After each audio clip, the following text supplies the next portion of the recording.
Merci beaucoup d'avoir choisi d'écouter et de regarder ce message en images vidéo pour l'évolution de ta conscience. Passons en revue quelques extraits de la dernière vidéo pour comprendre comment tu peux évoluer sans peur. La question que nous nous posons tous, comment avoir une vie sans difficulté? La réponse est, commençons par mettre fin à la peur. Comme notre Créateur nous le dit, l'institution a mis en place la peur afin de pouvoir maintenir la masse sous contrôle, sous l'obéissance des lois et des règles.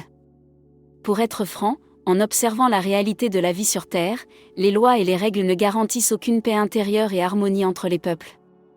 Je me demande si la peur est nécessaire pour être, faire et avoir quelque chose de merveilleux. Rien n'est plus fondamental que d'être congénial en soi pour comprendre l'essence de l'homme intérieur. Pourquoi faut-il que tu sois menacé afin d'être sage? Qui devrait avoir le dernier mot à propos de ta véritable identité? Qui établit les consignes qui décident des règles? Je te dis ceci, c'est toi-même qui fixes tes propres règles, seulement si tu le choisis et le décides avec sagesse. C'est toi-même qui établis les consignes de ta vie en choisissant et en décidant avec la raison et l'intelligence. Je vais te dire encore plus, c'est toi-même qui détermines ton degré de réussite et ton degré de succès.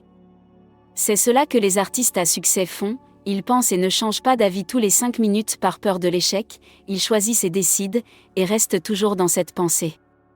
Une pensée sans doute et sans peur qui émane du cœur, ils savent qu'ils ont déjà obtenu de la part de Dieu la réussite et le succès. Leur parole sur le degré de réussite est authentique, et ils agissent comme si tout avait déjà été réalisé. Ils font usage de la magie que le Christ a enseignée. Grâce à la magie des lois naturelles créées par Dieu, ils sont conscients de ce secret. Exemple, quand Jésus a procédé à la multiplication des 5 pains et des 2 poissons, il les a bénis en levant les yeux vers le ciel. Maintenant, quand à ton tour vas-tu faire de même, en bénissant en levant les yeux vers le ciel sur tes projets de vie? Afin que tu puisses être ravi de les voir se multiplier, que ta prospérité soit grande. Autre exemple, la résurrection de Lazare. Il dit avec certitude, dans la foi, que moi je sais que tu m'écoutes toujours. À quel moment pourras-tu transmettre à Dieu la même pensée de foi et les mêmes paroles de certitude à propos de tes projets de vie, pour les voir ressusciter? Poursuivons avec des exemples de la vie de Jésus. On pourrait dire que Jésus a utilisé la sorcellerie comme une médecine douce en crachant à terre pour fabriquer de la boue avec de la salive, pour l'appliquer sur les yeux de l'aveugle. Il est interdit de pratiquer cela dans notre société actuelle. Faites attention aux bûchers. Sachez que la magie des lois naturelles est tout autour de nous. Il suffit d'activer la foi en les paroles de vérité, seulement si tu choisis et que tu décides. Il faut que tu saches une chose, c'est toi qui as décidé qui tu es vraiment et qui tu veux être vraiment à partir de maintenant, dans ton expérience de la vie sur Terre, tu es le seul à pouvoir évaluer la façon dont tu t'en tires dans ta vie.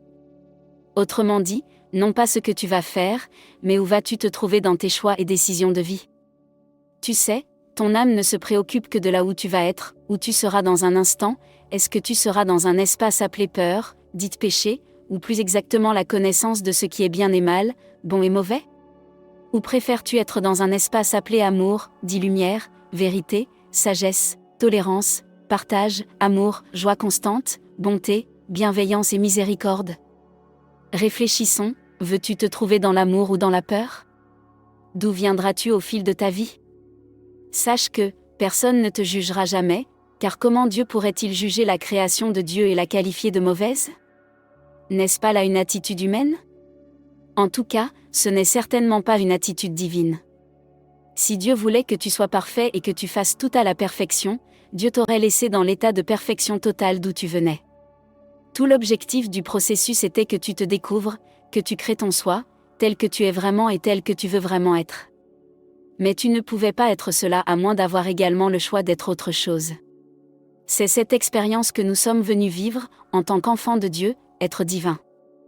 L'enseigneur ira même plus loin en demandant à ses disciples d'aimer leurs ennemis, de s'harmoniser avec eux afin de devenir parfaits, comme le Père Céleste est parfait ou miséricordieux. Alors, vous serez vraiment les enfants de notre Père qui est en nous. Voilà, c'est toi-même qui as décidé qui tu es vraiment.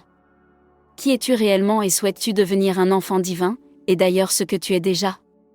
Désolé de vous le dire, mais en effet, Dieu fait lever son soleil sur les méchants et sur les bons, sans jugement, sans condamnation, sans aucune distinction, sans préférence. De plus, il fait tomber la pluie sur ceux qui agissent mal et bien, ainsi que sur les justes et les injustes. Maintenant, si cela se passe ainsi sous le soleil, dirons-nous qu'il y a eu jugement basé sur la connaissance du bien et du mal pour faire lever le soleil ou faire tomber la pluie?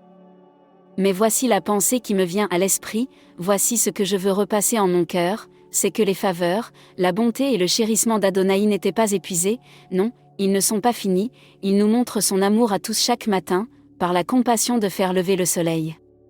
Son adhérence en nous se multiplie et se renouvelle. Oui, sa fidélité est immense envers nous. Je me dis que le Seigneur est mon trésor. C'est pourquoi je compte sur lui en toutes choses, sans aucune peur ni inquiétude, et sans incertitude. Ma part, c'est le Seigneur. C'est pourquoi j'espère en lui. Ainsi, mes capacités illimitées sont déjà en moi. C'est le témoignage de mon âme. La foi dans mon pouvoir est mon bien le plus précieux, pour que mon âme fasse l'expérience la plus élevée d'elle-même en matérialisant en conscience mes rêves. Ma foi est en action. Tu décides et tu choisis de faire l'expérience d'être autre chose que toi-même. Ensuite, tu te châties de le faire, parce que tu as fait des choix d'expérience, que Dieu lui-même a placés devant toi. Si Dieu ne voulait pas que tu prennes la seconde voie, pourquoi Dieu en aurait créé d'autres que la première? Est-ce que Dieu a piégé l'humanité? Peut-on dire que Dieu est un piégeur? Avant de vous donner la position et le titre d'être dans le péché, il est primordial que vous ayez une réflexion sérieuse sur ce genre de questions. Si je peux me permettre, je vous invite à réfléchir sur le choix de l'arbre de la vie, et sur l'arbre qui donne la connaissance du bien et du mal. Encore une question que tu dois te poser avant d'assigner à Dieu le rôle d'un Dieu qui condamne. Je te le dis, et c'est la vérité. Je ne condamne en rien. Je suis l'alpha et l'oméga. Ce n'est pas seulement une jolie phrase ou un concept chic, c'est la vérité exprimée. Alors, en cherchant à devenir Dieu, l'âme, qui signifie « ton âme », a une tâche immense à accomplir, un large éventail d'états d'être à partir duquel elle peut faire un choix.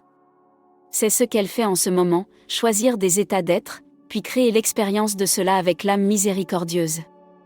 Donc, rien ne t'arrive ou ne t'arrive par ton intermédiaire, sauf pour ton plus grand bien. Supposons que l'entité, ton âme, te conduise aux opportunités exceptionnelles pour que tu puisses vivre exactement ce que tu avais prévu de vivre, à condition de laisser l'âme s'épanouir. La réalité de ce que tu vis est influencée par tes choix et décisions. Ton âme recherche, au sens large, ce moment grandiose où tu auras conscience de ce qu'elle veut, qui est ce que tu es vraiment, et qui tu veux être. Maintenant, il est temps de faire ton choix et de prendre le temps de réfléchir par toi-même. Ainsi, tu te joindras à ton âme dans une union joyeuse, et tu sauras que je fais le délice de ton âme, je la partage. Tu m'y trouveras. Cependant, il est primordial de se rappeler que l'âme ne pourra jamais imposer son désir à la partie consciente de toi qui est présente sur le plan physique. Si tu es sage, tu pourras en profiter. Prends soin de ton état d'esprit, ne sois pas négatif dans la peur, ce qui provoque les conséquences. Les lois naturelles sont à la base du fonctionnement de toute vie physique. Dès que tu te souviens de ces lois et que tu les mets en pratique dans ta vie, je te promets la maîtrise de la vie sur le plan physique. Il est évident que nous ne discutons pas des lois, des règles, des limites et des interdits obligatoires qui sont édictés par les humains. Nous pouvons dire que depuis des siècles, nous faisons l'expérience de la création de lois, et que les conséquences sont visibles dans le quotidien de chaque âme. La quête de la vérité est essentielle pour maîtriser la vie sur le plan physique. Il est à noter que les individus qui respectent les lois naturelles veillent à préserver leur âme. La sagesse personnifiée crie dans les rues pour annoncer la parole de vérité. Qui écoute et entend pour ne pas vouloir choisir de vivre en enfer. Ce qui te semble être une punition, ou plus couramment dit, j'ai de la malchance, n'est que l'affirmation d'une loi naturelle. Prenez en compte l'influence des lois naturelles qui entravent une personne. Seule ma présence peut vous aider à vous remettre sur pied. Lorsque tout va bien, sois heureux. Lorsque tout va mal, réfléchis à tes choix et décisions prises dans le passé. Peux-tu me dire un secret de vie? Va dans la demeure de la sagesse, regarde attentivement à la raison, et l'entité conséquence envoie le bonheur ou le malheur, pour que personne ne soit jamais conscient de ce qui va arriver. Mon but est de t'aider à vivre dans le présent, afin que personne n'ait de raison de critiquer Dieu. Je forme la lumière et je génère la nuit, je génère le bonheur et je génère le malheur, oui, la conséquence de tout cela provient des idées exprimées. L'histoire de Job, Il répondit, tu parles comme une folle. Nous acceptons le bonheur comme don de Dieu, alors pourquoi refuser le malheur? Parlons de cette malchance qui est l'occasion pour toi de faire l'expérience du contraire de ce qui est bien ou mal. Mais qu'est-ce qui est bien et qu'est-ce qui est mal, en fin de compte? Dans cette nouvelle épreuve, veillez à ne pas prononcer des paroles offensantes envers Dieu. Job n'a pas fait l'expérience de sa propre difficulté. Sa condition n'est pas un problème pour lui-même. Il est établi par les lois naturelles que chaque événement doit se produire au moment approprié. Nous avons également le désir de connaître à la fois le passé, l'avenir et l'infini. Malgré tout, nous ne pouvons pas comprendre l'ensemble de l'œuvre de ce que l'univers accomplit dans sa totalité.